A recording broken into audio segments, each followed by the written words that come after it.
My name is Joe Reichert. I'd like to welcome you to another episode of the Saab Doctor. Today we're going to be replacing this. Well, actually no, we're going to be replacing one of these with this.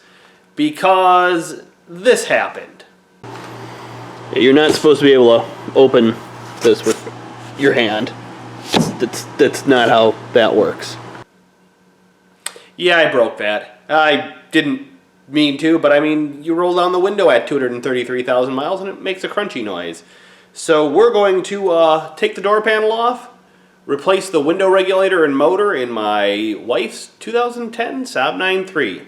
Stay tuned. So your first step when you're doing your window actuator is to remove this door handle piece.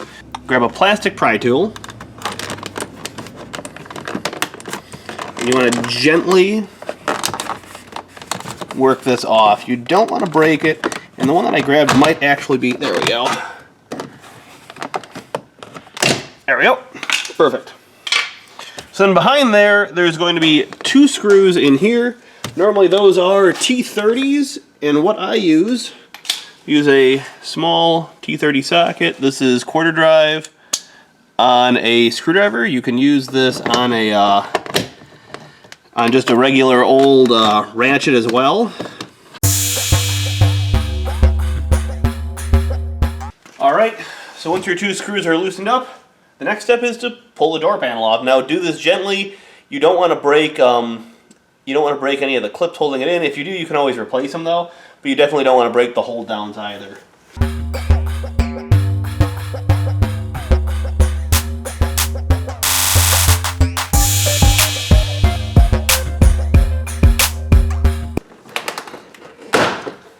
So once you work your way around and then lift the door panel off,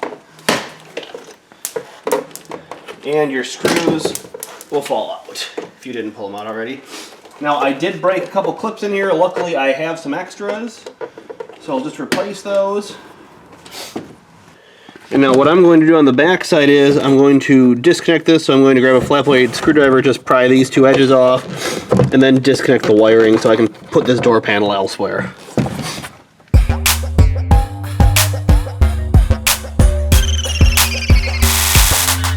Alright, next up you peel this insulation back.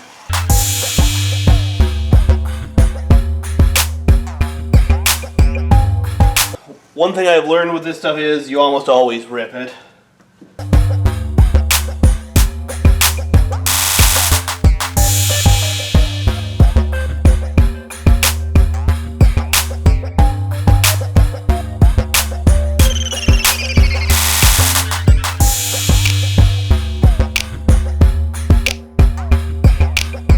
Now, to actually replace this, you could probably just pull this back and replace it. For the sake of the video, I'm going to take the insulation all the way off, just so you can see what I'm actually doing.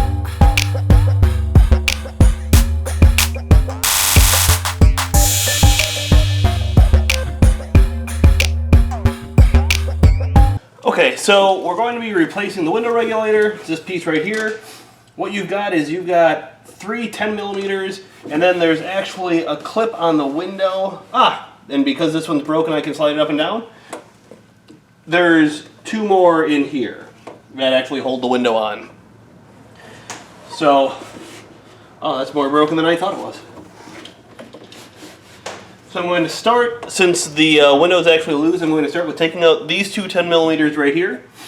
Slide the window up, and then I'll be able to take out the other three and pull the regulator out.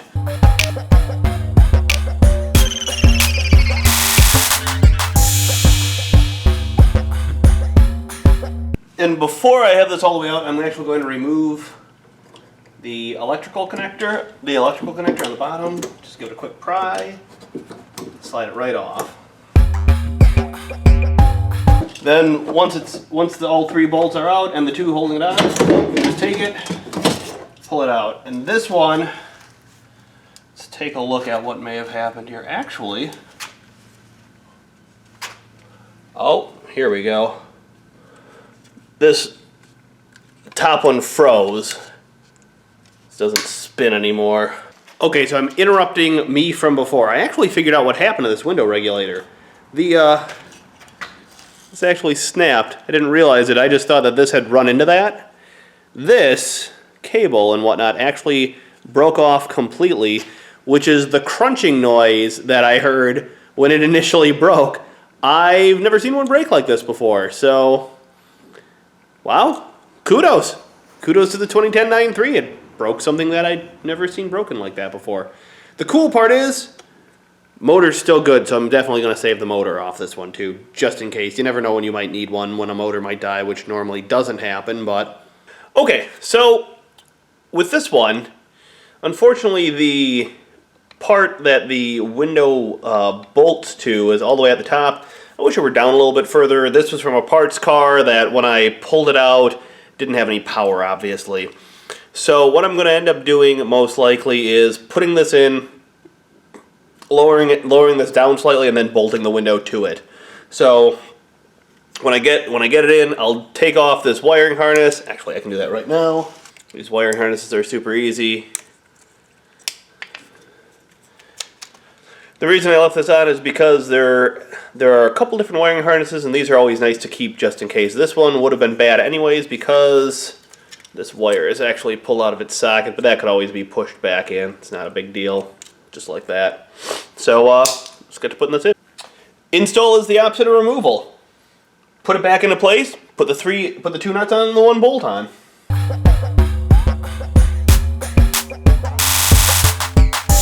Now, here's actually the problem with this being all the way up is, what I'm going to do before I actually put it in, I'm just going to I'm going to connect the motor, hook up the window switch, so I'm going to grab the door panel, just hook up the window switch to these two, and then I can lower that down a bit.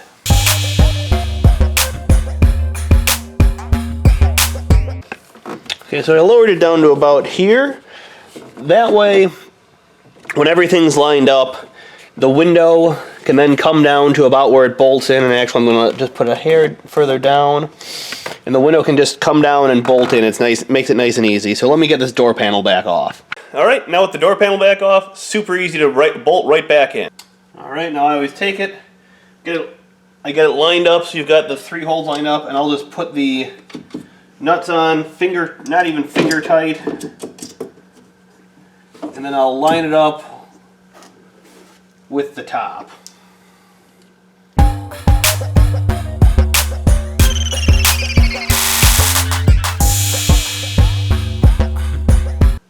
Just make sure everything's tight.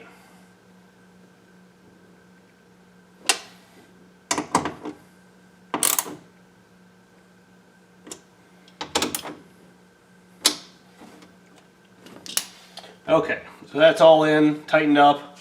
You can take the window, lower it down, and this is why you wanted this in this position, so that way you can get to the bolts nice and easy.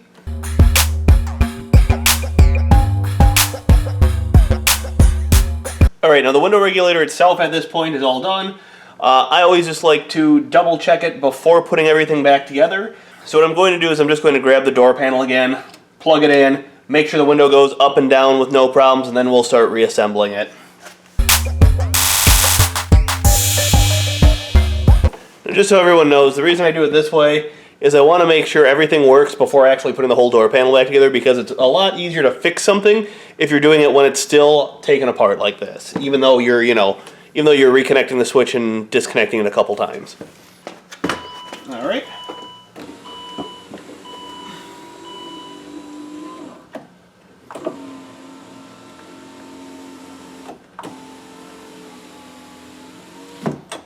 Perfect.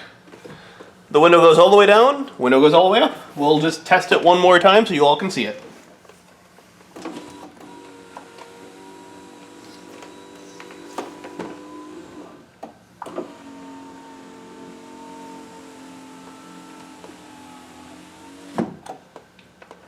Perfect. So now I'm going to pull this door panel back off so we can put the insulation back on, and we'll get that all done. Alright, so one thing I'm going to do before I put that back on, I have 2 clips that got stuck in here. I thought they broke. One of them did, one of them did not. So I'm just going to grab a plastic pry tool and get these out of here. If a plastic pry tool doesn't work, sometimes you need to come in with something a little bit stronger. So for some of these, what I'll use is this is actually a wire stripper. I use this side of it because it's got some openings. What it does is it gives me a little bit more leverage so I can push and pull and whatnot too.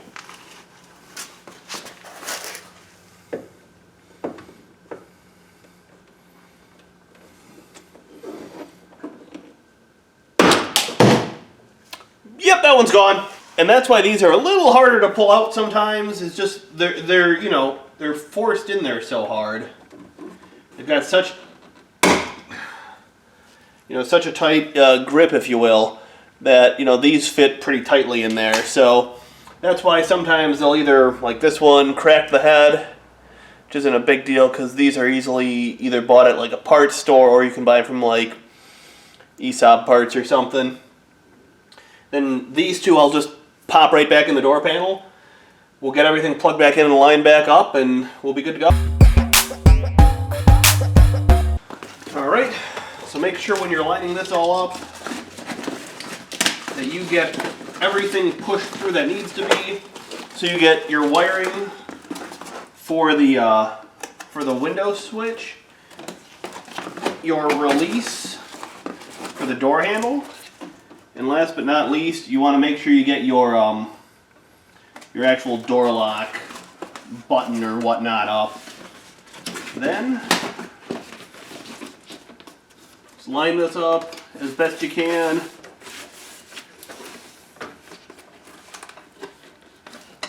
Hope that what's left of the glue works, or the whatever that is works. Give it just a little push.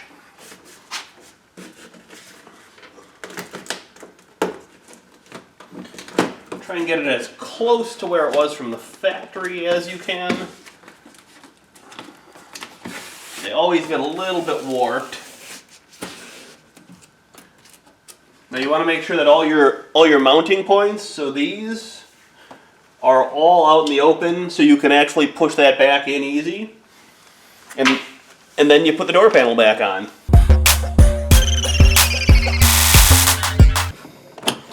So you have the two plugs on the window switch.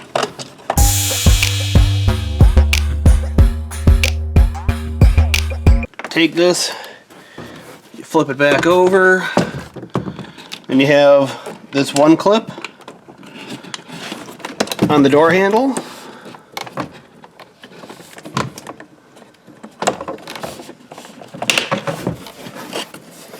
Then once that's there, what you can do, take it, line it up,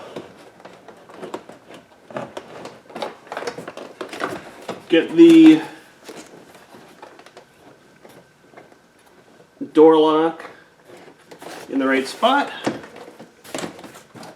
then line up your door panel, make sure that the top part fits over the top of the door. There we go. Then push all the clips back into place.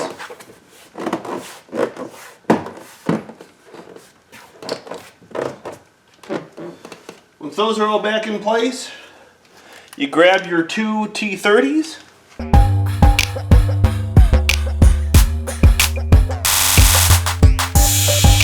One thing you should always do, obviously, and I'm sure you guys saw me check, but I pulled the door handle before I put the two screws in, so I could listen for it to actually release the latch.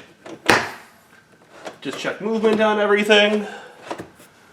You're good there. Make sure these are both tightened up. Put your door handle cover back on.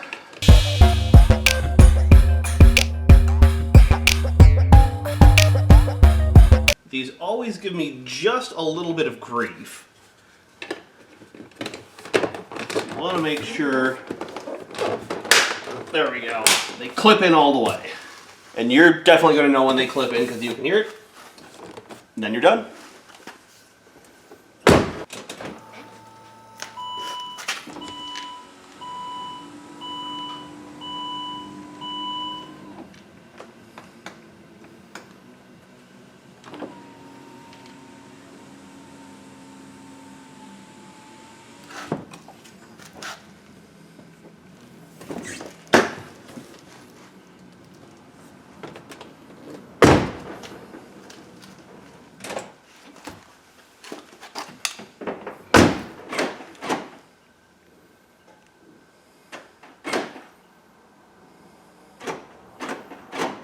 Alright, and like you all just saw, I always double check all functionality, so I always check the inside handle, the lock, and the window after everything's reassembled, just to make sure it's correct, because you want to make sure that when you send the car down the road that there aren't any issues. So that's how you replace a rear window regulator. If you have any questions, please leave them in the comments below. Thank you for tuning in. I truly do appreciate it, and Saab on, folks.